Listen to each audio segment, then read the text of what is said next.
Isang gabi ay umuwi namang lasing si Richard. Suray-suray ito at ang mata ay pulang-pula. Nakakainis. Natanggal ako sa trabaho. Sabi ko na nga ba may dalang malas yung batang si Mercy sa atin. Richard, lasing ka lang. At saka tama ba ang naririnig ko? Natanggal ka sa trabaho? Siguro may nagawa kang mali. Baka naman pumasok ka ng lasing. Sabi ni Mama Kunching. Habang nag-uusap sila ay pumasok ang batang si Mercy sa kwarto at tumungo sa aparador dahil sa takot. Ito ang lagi niyang ginagawa para makaiwas sa pananakit ni Richard. Lasing na lasing ka. Anong gusto mo, kape? Para naman kahit papaano ay mahimasmasan ka. Tingnan mo nga yung itsura mo, sabi ni Mama. Hindi kape ang kailangan ko kundi kutsilyo para dyan kay Mercy. Nasaan bang kutsilyo natin dito at ibigay mo sa akin? Dali! Sigaw ni Richard.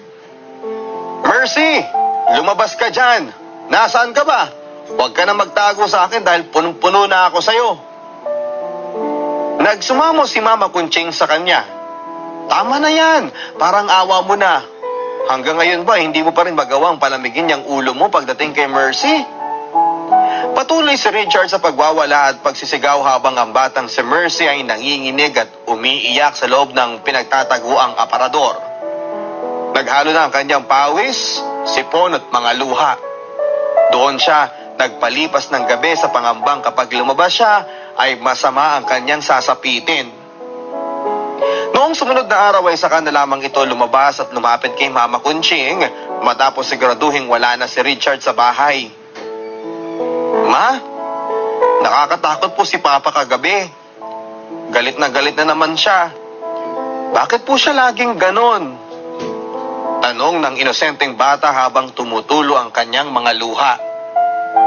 Hayaan mo na siya, pagpasensyahan mo na, kasi lasing siya kagabi Pagpapaliwanag ni Mama habang niyayakap at pinapatahan si Mercy.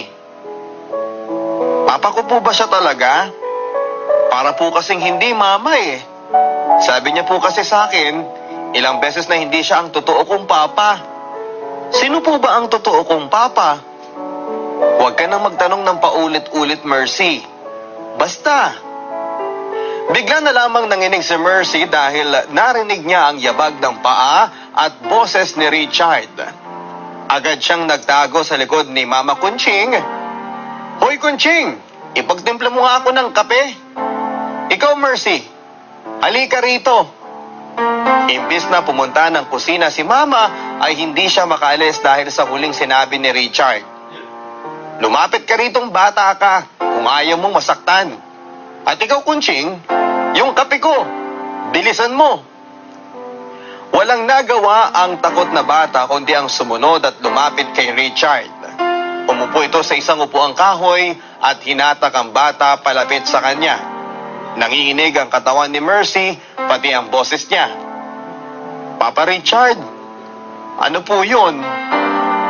Hindi ba sinabi ko sa'yo na wag mo kong tatawagin Papa? Hindi ako ang ama mo. Wala kang ama at wala ka ring ina. Wala po akong ina? Si Mama Kunching po ang mama ko. Sambit ng batang lalong nanginig sa lakas ng boses ni Richard. Tinawanan lang ng lalaki ang sinabi niyang iyon. Hindi mo siya ina. Anakan ng kung sino mang ewan at iniwan ka sa basurahan. Anakan ng isang babaeng bayaran. Dito ay sumilip si Mama Kunching at kahit gustuhin niya mang pigilan si Richard, ay hindi niya magawa dahil ayaw niyang lalong lumala at tumindi ang takot nito. Nagpatuloy si Richard sa kanyang pagsigaw. Simula ngayon, ikaw na maghahanap buhay para sa amin. Kailangan namin ng pera. At ngayong wala akong trabaho, dapat ikaw naman ang gumawa ng paraan. Isa pa, ikaw naman ang umubos ng ipon ko Kung hindi ka sana nagkasakit, hindi mauubos ang pera ko. At higit sa lahat ay hindi sana mawawala ang anak ko. Isa kang kriminal. Dito ay hindi na nakatiis si Mama Kunching.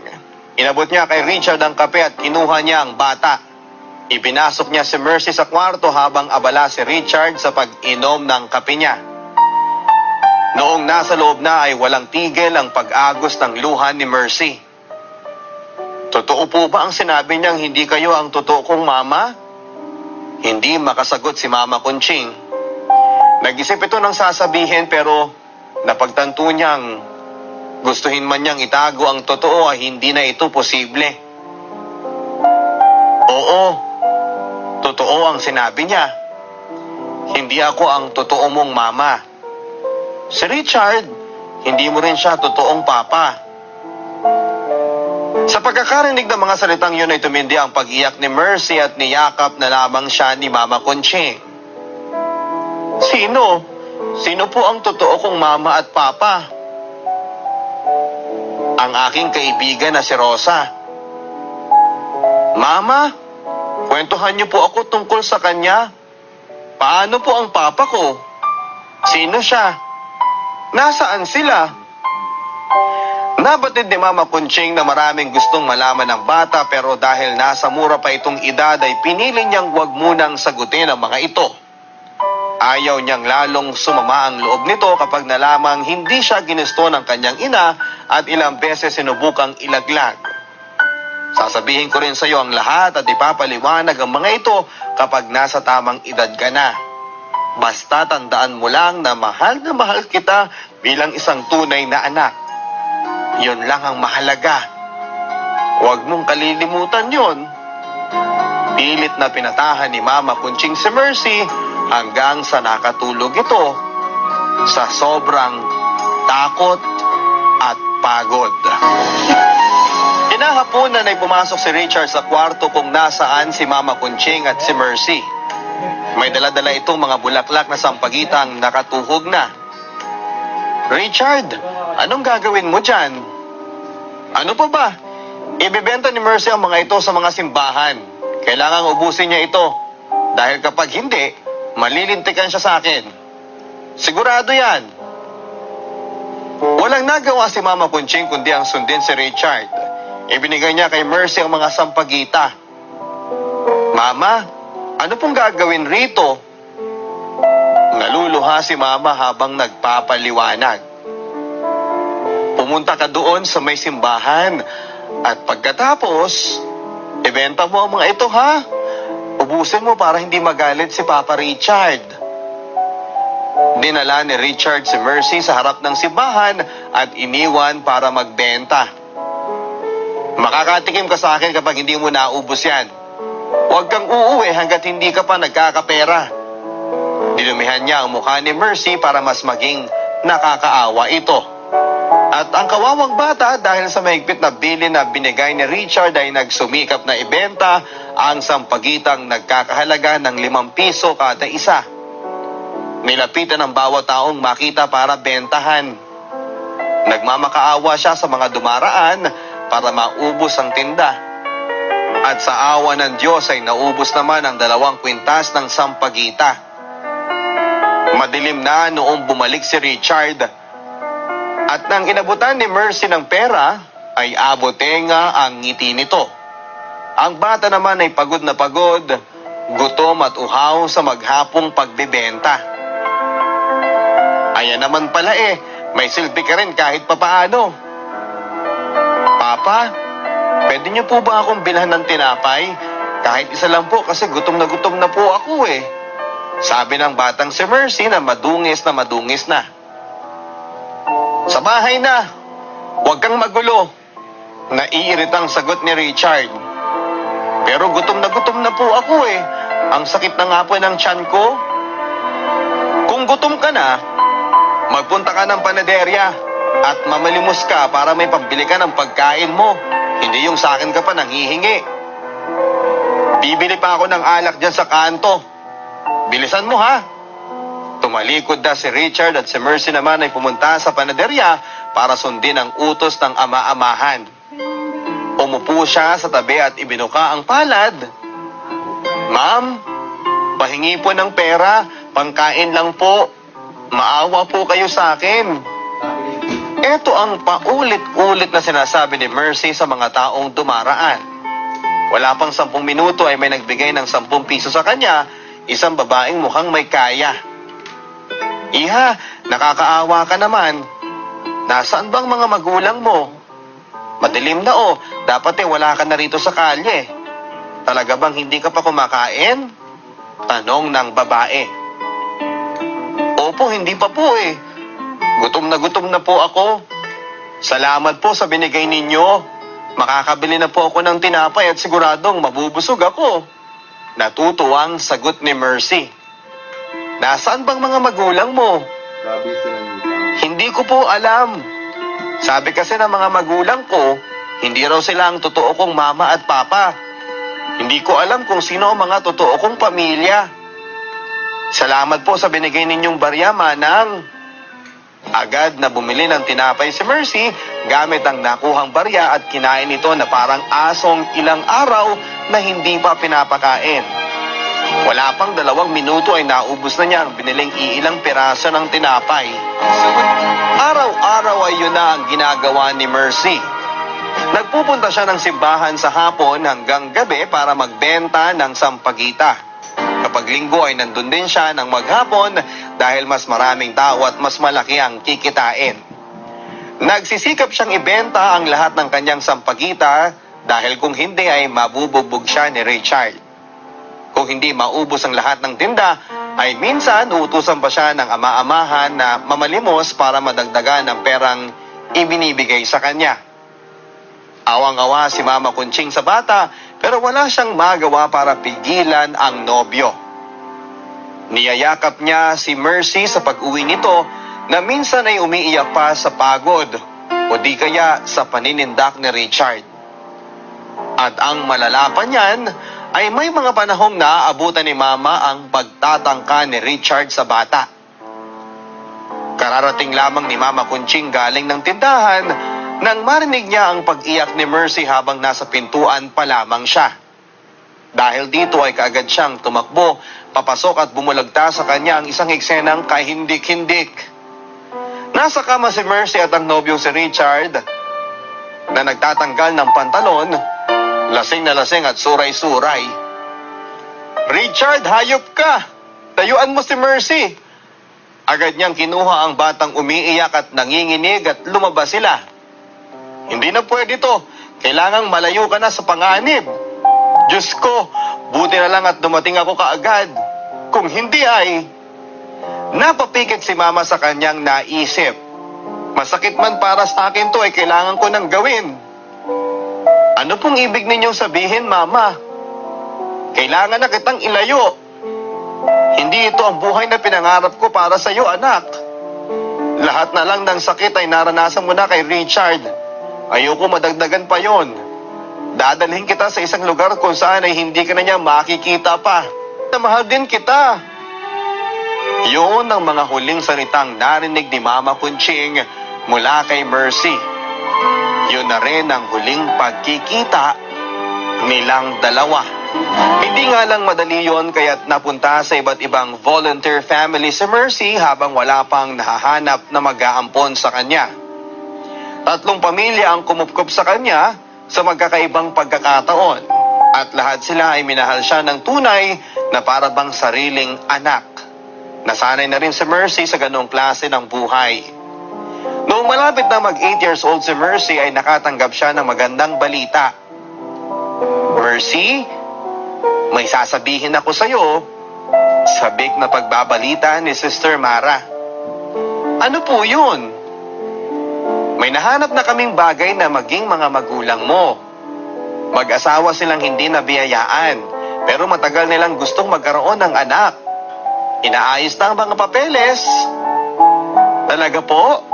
Nakangiting tanong ni Mercy. Sa wakas ay magkakaroon na ng permanenteng pamilya si Mercy.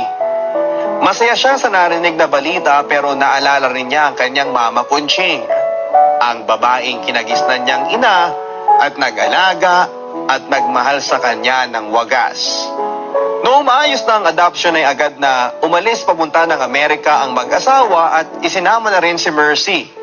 Doon ay ibinigay sa kanya ang lahat ng kanyang pangangailangan at hindi sila nagkulang sa pagmamahal kay Mercy.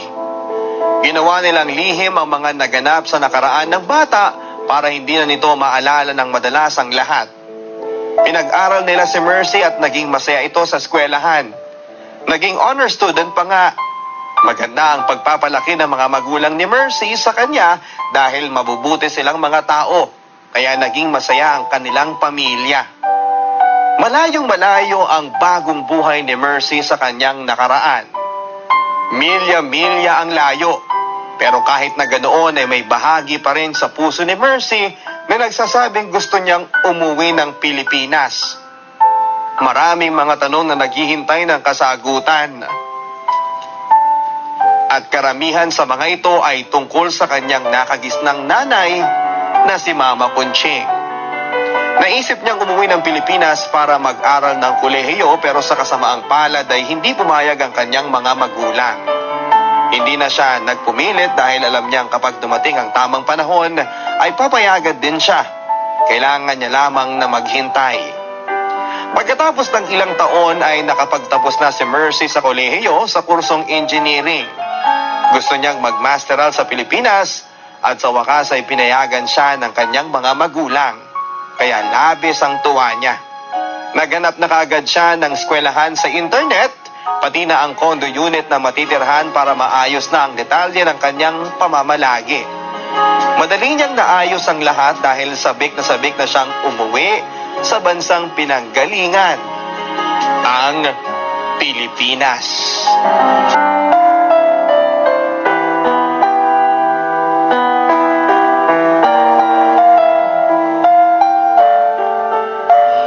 Nang lumapag na ang eroplano sa Ninoy Aquino International Airport ay napabuntong hininga siya.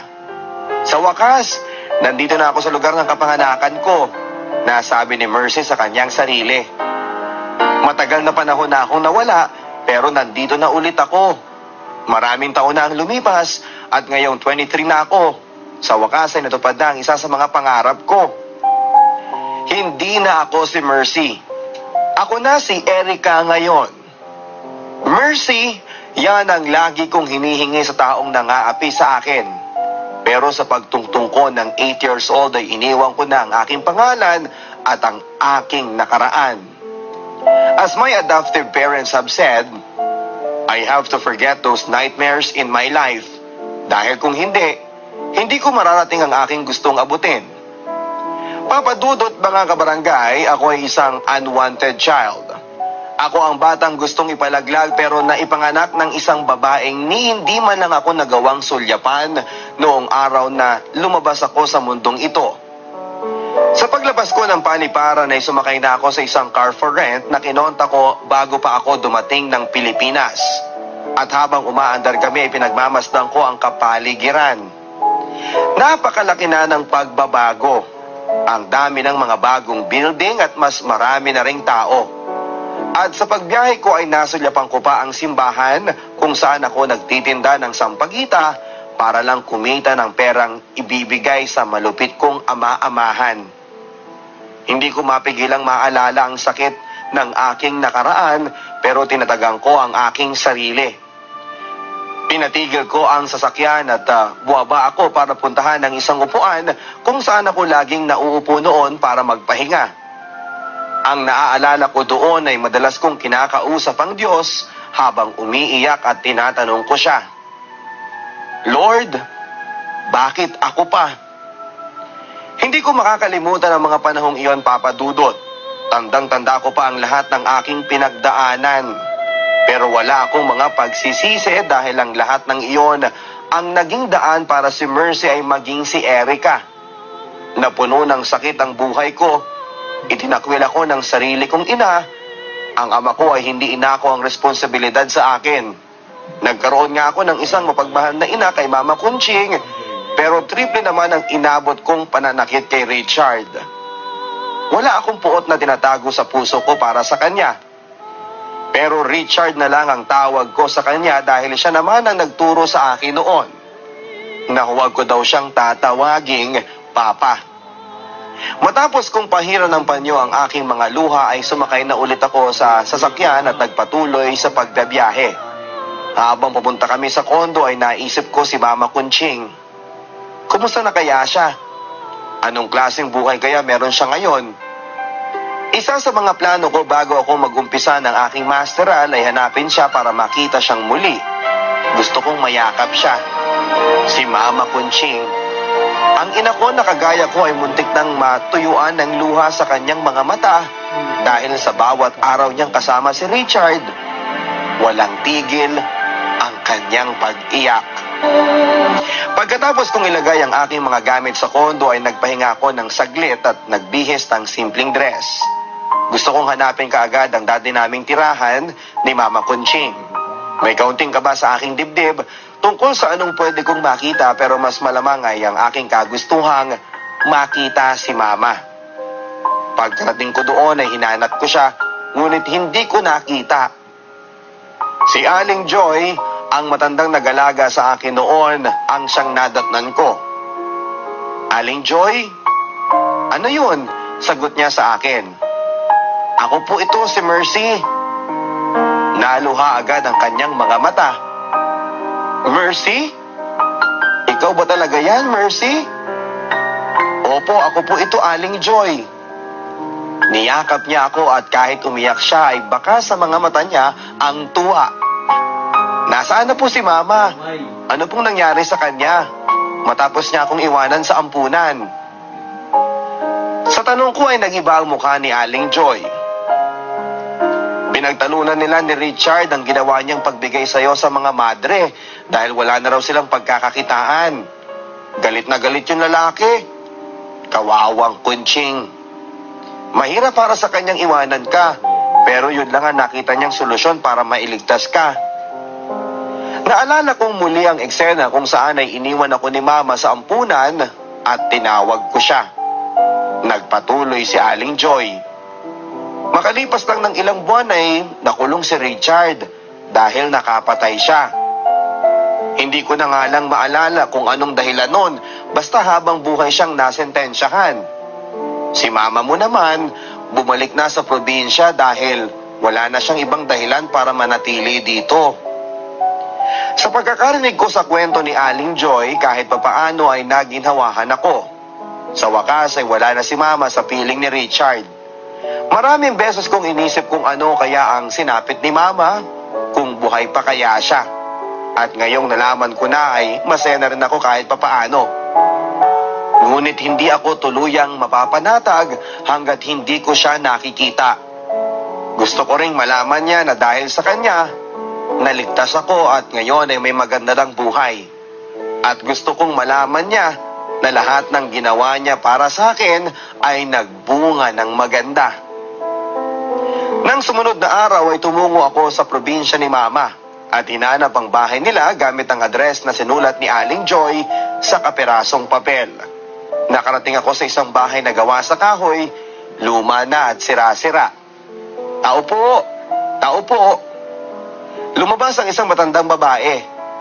Baka sa kanyang mukha ang pagod ng mga nakaraang taon ng kanyang buhay. Sino pong hinahanap nila? Kilala ko ang boses na iyon. Kilala ko ang matang nakatingin sa akin. Mama Conching? Hindi siya nakapagsalita. Tinitigan niya ang bawat bahagi ng aking mukha na para bang gusto niyang makasiguradong ako nga ang inaakala niya. Mercy? Niyakap ko kaagad siya nang walang kasing higpit. Hindi ako makapaniwala. Akala ko hindi na kita makikita pang muli. Nandito na ako, Ma. Ngayon alam mo maayos na ang kalagayan ko. Walang kasing higpit, Papa Dudut, ang yakap na sinalubong ko sa kanya. Ma, nandito na ako ngayon. Alam mo nang maayos ang kalagayan ko. Kinuwento ko sa kanya ang mga kaganapan magmula nung iniwan niya ako sa ampunan at masayang masaya siya dahil mabuti ang mga taong napuntahan ko. Pero may sinabi siyang isang bagay na hindi ko halos mapaniwalaan. Anak, may bumisita sa akin dito kailan lang. Sino po, Ma? Ang totoo mong mama, si Rosa. Nagpunta siya rito para hanapin ka. Ano? Bakit po siya nagpunta at bakit po niya ako gustong makita? Hindi po ba tinakwil na niya ako? Hindi naman niya ako kailangan sa buhay niya, kaya hindi ko rin siya kailangan. Papa Dudut, lumabas ang puot na matagal nang nakatago sa aking puso at isipan nang marinig ko ang balita ni Mama Conching. Sa totoo lang kasi mga kabarangay ay wala akong kahit na kaunting pagnanais na makilala si Rosa, ang babaeng nagsilang sa akin. Hindi ko ipinagdasal na sana balang araw ay mag-cruise ang aming mga landas para makita ko siya. Erika, huwag kang ganyan. Maganda ang intensyon ng mama mo kaya siya nagpunta. Nakapangasawa siya ng isang Australiano pero hindi sila nagkaanak kaya lagi ka raw niyang naaalala. Malaki raw ang kanyang pagsisisi dahil pinabayaan ka niya at ngayon ay tila nararanasan na niya ang kaparusahan para sa kanyang mga nagawa. Nagpumilit pa raw si Rosa sa mga madre na sabihin sa kanya kung sino ang mga umampon sa akin. Pero pulisiya nilang hindi magbigay ng kahit na anong impormasyon tungkol sa mga nag-ampon ng bata. Kaya wala siyang nalaman. Sabi pa ni Mama Kunching na pabalik-balik daw si Rosa sa kanila. Umaasang balang araw ay makikita pa niya ako. Minsan din daw itong nalulong sa alkohol para lang kalimutan ang problemang siya mismo ang gumawa. Pero kahit na narinig ko ang mga ito, Papa Dudut, ay hindi naantig ang puso ko. Bakit ngayon pa? Bakit ngayon lang? After all these years, she wants me back. Ganon lang ba kadali yun? Dati halos ay hindi na niya ako tignan at hawakan. Para akong may sakit na nakakahawa. Tapos ngayon ay gusto niya akong makita? For what? Who cares? Wala akong pakialam. At noong mag-umpisa na ang aking masteral, ay madalas ko siyang dinadalaw sa probinsya kapag weekend. At kung minsan, dinadala ko siya sa Maynila para siya naman ang makadalaw dito at sa kondo ko siya pinapatulog. Isang araw habang nagbibihis ako para makapagsimba, ay may narinig akong katok sa pintuan. Akala ko ay si Mama Kunching dahil inaasahan ko ring darating siya noong araw na yon. Pero sa pagbubukas ko ay hindi lang siya ang nakita ko. Mayroon ding isang babaeng halos kasing edad niya. Maayos ang pananamit at naka-makeup. Malalaki ang kanyang eye bags. Mukhang hindi siya nakakatulog ng maayos. Hindi ko maintindihan kung sino itong kasama ni Mama Kunching, kaya nakatingin lang ako sa kanya, naghahanap ng paliwanag. Anak, siya ang mama mo, si Rosa. Lalo akong nagulat sa mga sinabi niya. Umiyak si Rosa at hindi malaman ang gagawin kung lalapit ba siya sa akin, hahawakan ba ang kamay ko o ano. Wala akong naramdaman kahit na nasa harapan ko na siya. Pinatuloy ko lang silang dalawa. At sa sandaling nakapasok na ay lumuhod siya sa harapan ko.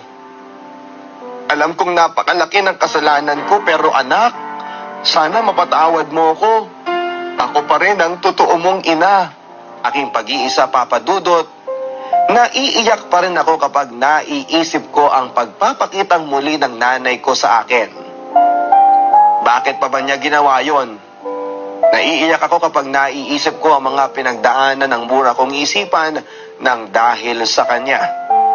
Alam kong hindi tama na isisi ko sa kanya ang lahat pero hindi ko rin mapipilit ang aking damdamin. Hindi ko ito maaaring diktahan sa ngayon. Nakafocus ako ngayon sa aking pag-aaral at ayoko munang may iba akong iniisip at daladalahin na maaaring makaapekto dito. Ipinagpapasa Diyos ko na lang ang aking pinagdaraanan. Sana maliwanagan rin ako balang araw, Papa Dudut. Dahil kahit maganda ang aking buhay at masasabi kong matagumpay ako ay parang hindi pa rin buo ang aking pagkatao. Ako si Erika, ang dating tinawag na Mercy. Gusto kong makalimutan ang nakaraan, pero nakatali ako sa pait nito hanggang sa kasalukuyan. Patuloy ko pa rin sinisikap na baybayin ang tamang daan kahit mahirap itong gawin at nagdarasal pa rin ako ng darating ang araw kung saan ay tuluyan ko nang mabitawan ng puot sa aking dibdib. Ang inyong kabarangay, Erika. Mga kabarangay, marahil ay mahirap nga ang paghingi ng tawad. Ngunit madalas ay mahirap din ang pagbibigay nito. Kaakibat ng pagsasabi ng pinatawad na kita, ay ang pangakong kakalimutan mo na ang atrasong ginawa sa iyo at maaari na kayong magumpisang muli. Isa itong pagbura ng kasalanan. Ngunit marami sa atin ang hindi handang kumawala sa nakaraan. Masyado tayong nakatali sa pananakit ng iba sa atin at ito ang nagsisilbing mga bagahe natin sa buhay. Sa ating pagtatangging magpatawad ay hindi lamang ang taong nagkasala ang ating pinahihirapan. Pati na rin po ang ating mga sarili ay binibigyan natin ng pasanin.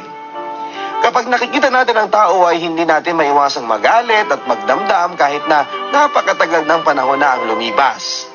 Nahuhusgahan natin ang pagkatao niya nang hindi man lang iniisip kung nagbago na ba siya o handa siyang itama ang kanyang pagkakamali. Nakakulong tayo. Nakakulong sa rehas na gawa ng sarili nating mga isipan at damdamin. At sa pagpapatawad po lang natin, matatagpuan ang tunay na kalayaan at kaligayahan. Kapag handa na tayong ibigay ito, ay dito natin mararamdaman ang kapayapaan. Maraming salamat mga kabarangay sa inyong pakikinig ngayong araw. Lalong gumaganda ang ating programa dahil sa inyong mga taga-subaybay na nagpapadala ng inyong mga barangay love stories. Kung may nais po kayong ibahaging kwento sa ating programa, isend via email sa bls971@yahoo.com o kaya naman po ay sa ating fanpage, Barangay Love Stories. Sana ay kinapulutan po ninyo ng mahalagang aral ang ating sulat mula kay Erica. Hanggang sa susunod na episode ng ating programa, mga kabarangay. At para sa mas mga madadramang mga storya, pwede nyo na pong mabasa ang Barangay Love Stories sa isang libro. Hanapin po sa mga bookstores ang Dear Papa Dudut. Aasahan po ng inyong Papa Dudut ang inyong suporta para manguna po ang ating libro sa mga bookstores. Hanggang sa muli mga kabarangay, ako po si Papa Dudut sa mga kwento ng pag-ibig, buhay at pag-asa sa Barangay Love Stories number 1.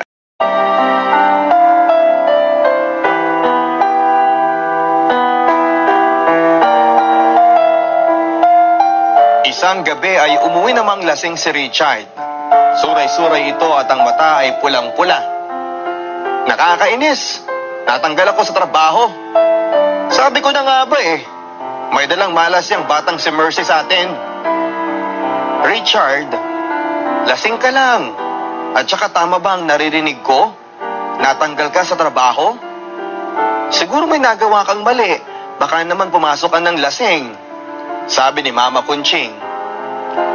Habang nag-uusap sila ay pumasok ang batang si Mercy sa kwarto at tumungo sa aparador dahil sa takot. Ito ang lagi niyang ginagawa para makaiwas sa pananakit ni Richard. Lasing na lasing ka. Anong gusto mo, kape?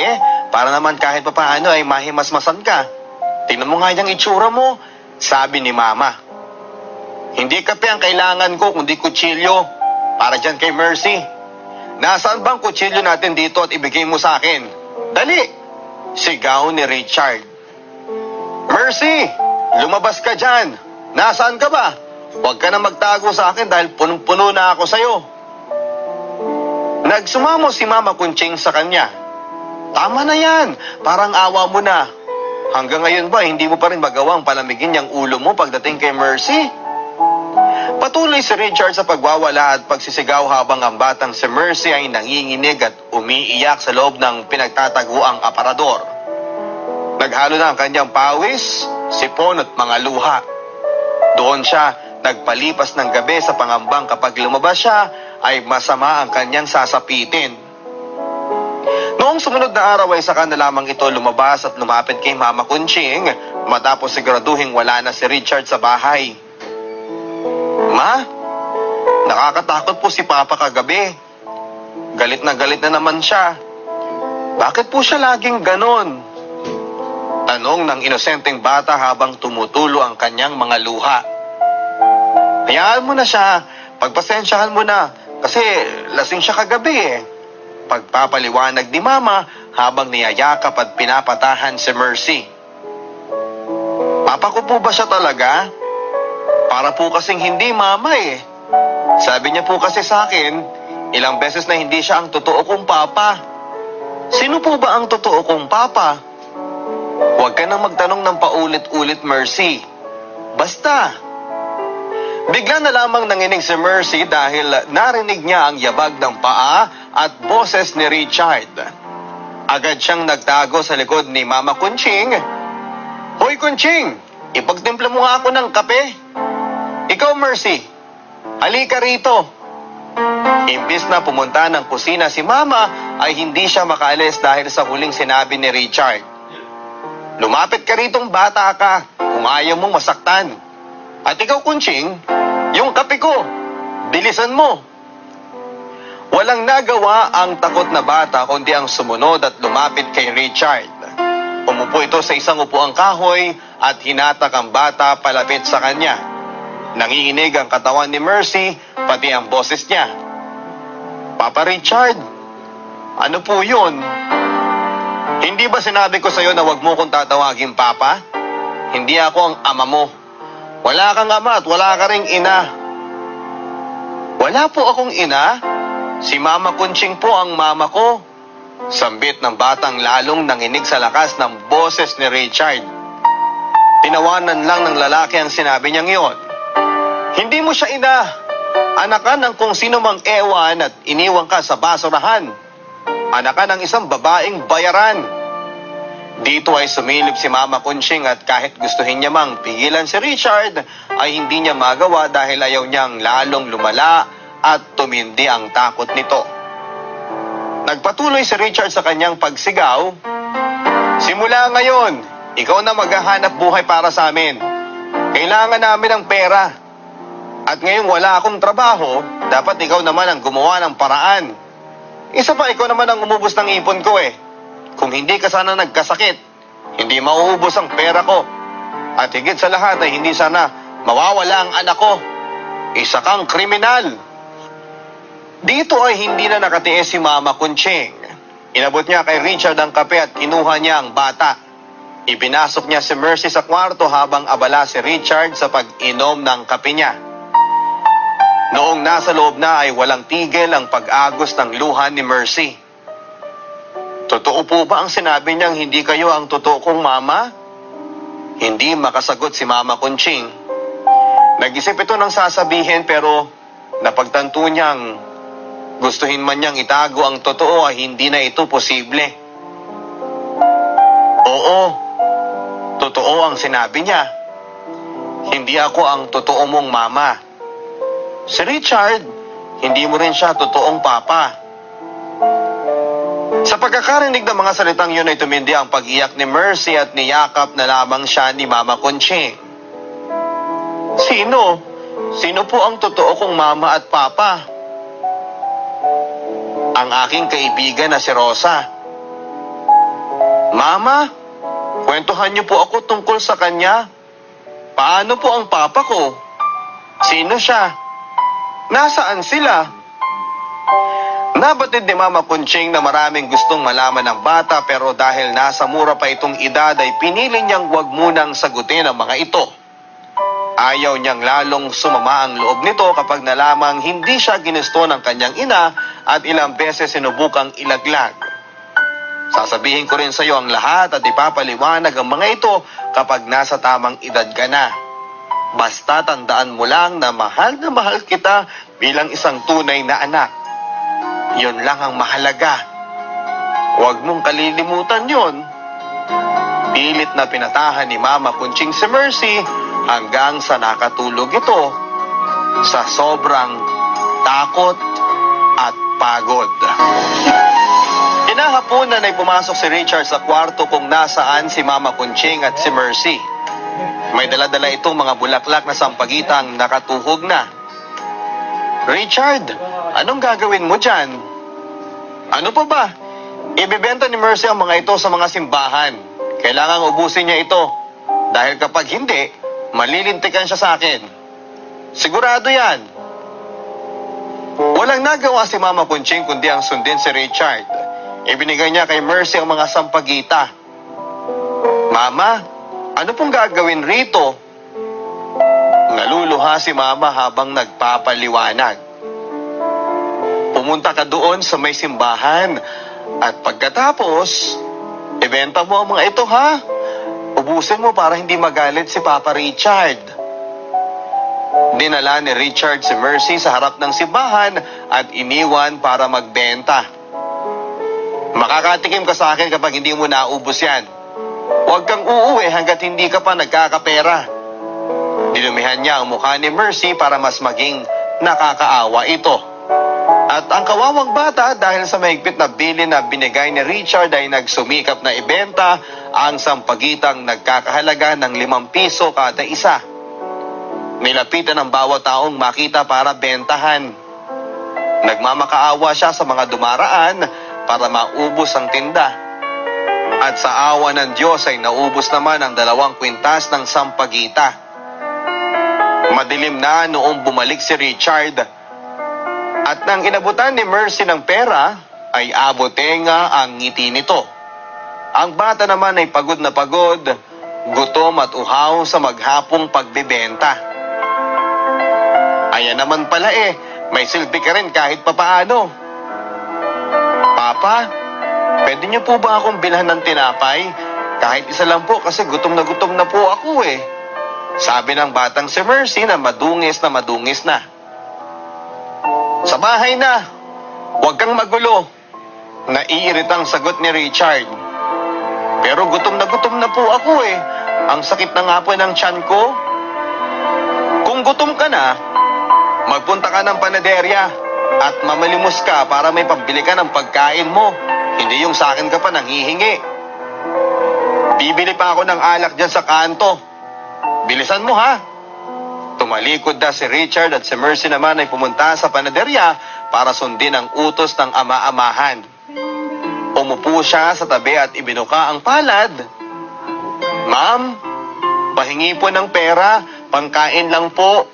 Maawa po kayo sa akin.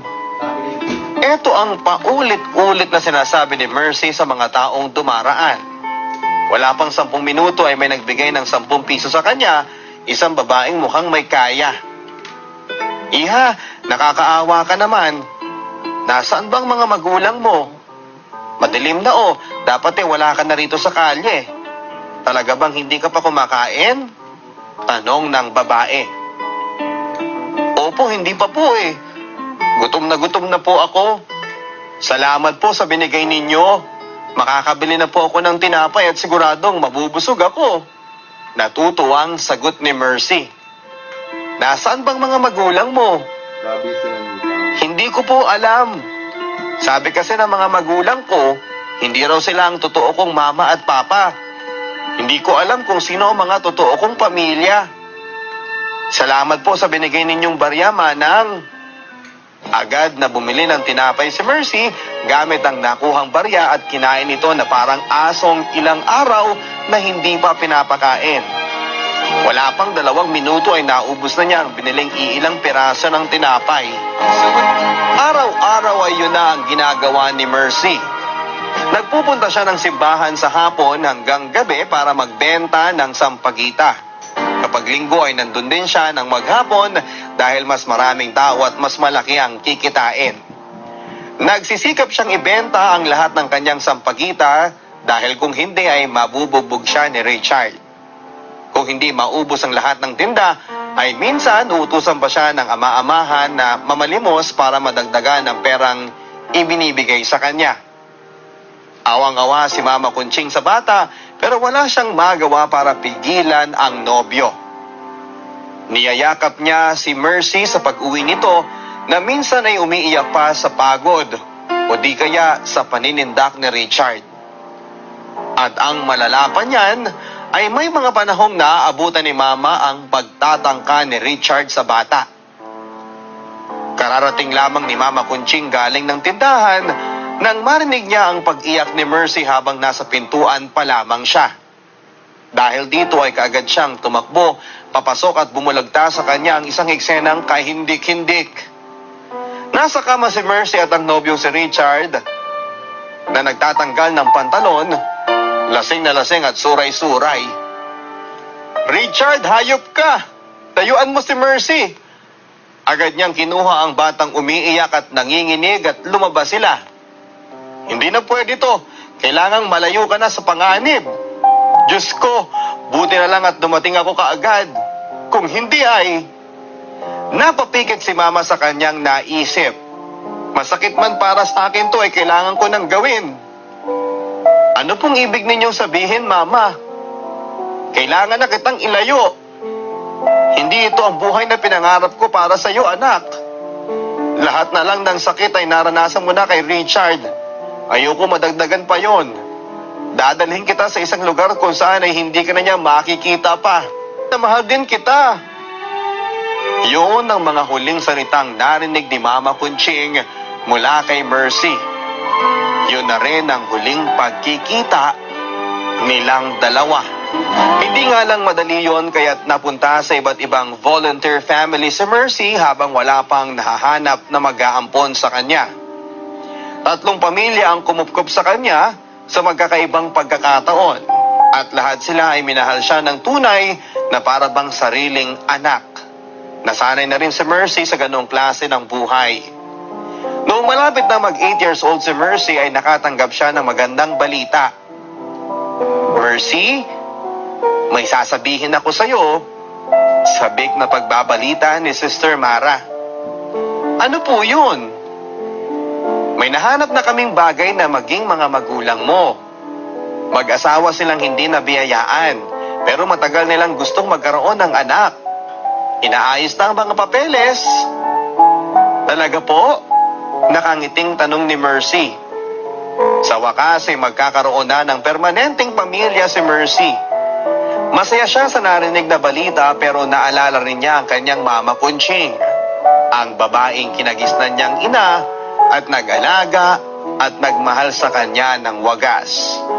Noong maayos na ang adoption ay agad na umalis papunta ng Amerika ang mag-asawa at isinama na rin si Mercy. Doon ay ibinigay sa kanya ang lahat ng kanyang pangangailangan at hindi sila nagkulang sa pagmamahal kay Mercy.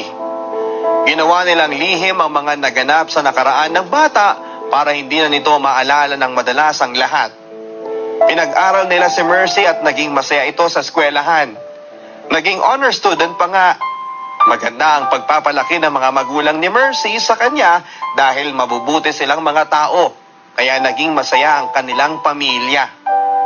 Malayong malayo ang bagong buhay ni Mercy sa kanyang nakaraan. Milya-milya ang layo, pero kahit na ganoon ay may bahagi pa rin sa puso ni Mercy na nagsasabing gusto niyang umuwi ng Pilipinas. Maraming mga tanong na naghihintay ng kasagutan.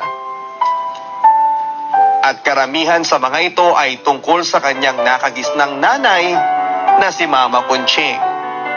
Naisip niyang umuwi ng Pilipinas para mag-aral ng kolehiyo pero sa kasamaang palad ay hindi pumayag ang kanyang mga magulang.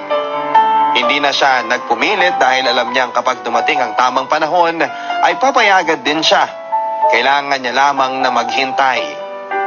Pagkatapos ng ilang taon ay nakapagtapos na si Mercy sa kolehiyo sa kursong engineering. Gusto niyang magmasteral sa Pilipinas at sa wakas ay pinayagan siya ng kanyang mga magulang. Kaya labis ang tuwa niya. Naganap na kaagad siya ng eskwelahan sa internet, pati na ang condo unit na matitirhan para maayos na ang detalye ng kanyang pamamalagi.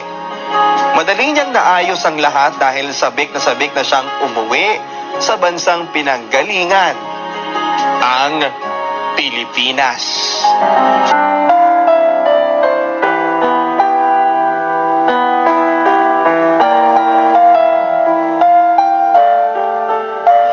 Nang lumapag na ang eroplano sa Ninoy Aquino International Airport ay napabuntong hininga siya. Sa wakas, nandito na ako sa lugar ng kapanganakan ko, nasabi ni Mercy sa kanyang sarili. Matagal na panahon na akong nawala, pero nandito na ulit ako. Maraming taon na ang lumipas at ngayong 23 na ako. Sa wakas ay natupad na ang isa sa mga pangarap ko. Hindi na ako si Mercy. Ako na si Erica ngayon. Mercy, yan ang lagi kong hinihingi sa taong nangaapi sa akin. Pero sa pagtungtong ko ng 8 years old ay iniwan ko na ang aking pangalan at ang aking nakaraan. As my adoptive parents have said, I have to forget those nightmares in my life. Dahil kung hindi ko mararating ang aking gustong abutin. Papadudot mga kabarangay, ako ay isang unwanted child. Ako ang batang gustong ipalaglag pero naipanganak ng isang babaeng ni hindi man lang ako nagawang sulyapan noong araw na lumabas ako sa mundong ito. Sa paglabas ko ng paliparan ay sumakay na ako sa isang car for rent na kinonta ko bago pa ako dumating ng Pilipinas. At habang umaandar kami ay pinagmamasdan ko ang kapaligiran. Napakalaki na ng pagbabago. Ang dami ng mga bagong building at mas marami na ring tao. At sa pagbiyahe ko ay nasulyapan ko pa ang simbahan kung saan ako nagtitinda ng sampagita para lang kumita ng perang ibibigay sa malupit kong ama-amahan. Hindi ko mapigilang maalala ang sakit ng aking nakaraan pero tinatagang ko ang aking sarili. Pinatigil ko ang sasakyan at buwaba ako para puntahan ang isang upuan kung saan ako laging nauupo noon para magpahinga. Ang naaalala ko doon ay madalas kong kinakausap ang Diyos habang umiiyak at tinatanong ko siya, Lord, bakit ako pa? Hindi ko makakalimutan ang mga panahong iyon, Papa Dudut. Tandang-tanda ko pa ang lahat ng aking pinagdaanan. Pero wala akong mga pagsisisi dahil ang lahat ng iyon ang naging daan para si Mercy ay maging si Erica. Napuno ng sakit ang buhay ko. Itinakwil ako ng sarili kong ina. Ang ama ko ay hindi inako ang responsibilidad sa akin. Nagkaroon nga ako ng isang mapagmahal na ina kay Mama Kunching, pero triple naman ang inabot kong pananakit kay Richard. Wala akong puot na tinatago sa puso ko para sa kanya. Pero Richard na lang ang tawag ko sa kanya dahil siya naman ang nagturo sa akin noon. Nahuwag ko daw siyang tatawaging Papa. Matapos kong pahiran ng panyo ang aking mga luha ay sumakay na ulit ako sa sasakyan at nagpatuloy sa pagbabiyahe. Habang pupunta kami sa kondo ay naisip ko si Mama Kunching. Kumusta na kaya siya? Anong klaseng buhay kaya meron siya ngayon? Isa sa mga plano ko bago ako mag-umpisa ng aking masteral ay hanapin siya para makita siyang muli. Gusto kong mayakap siya. Si Mama Kunching. Ang ina ko na kagaya ko ay muntik nang matuyuan ng luha sa kanyang mga mata dahil sa bawat araw niyang kasama si Richard. Walang tigil ang kanyang pag-iyak. Pagkatapos kong ilagay ang aking mga gamit sa kondo ay nagpahinga ako ng saglit at nagbihis ng simpleng dress. Gusto kong hanapin kaagad ang dati naming tirahan ni Mama Kunching. May kaunting kaba sa aking dibdib tungkol sa anong pwede kong makita pero mas malamang ay ang aking kagustuhang makita si Mama. Pagkarating ko doon ay hinanap ko siya ngunit hindi ko nakita. Si Aling Joy, ang matandang nag-alaga sa akin noon, ang siyang nadatnan ko. Aling Joy,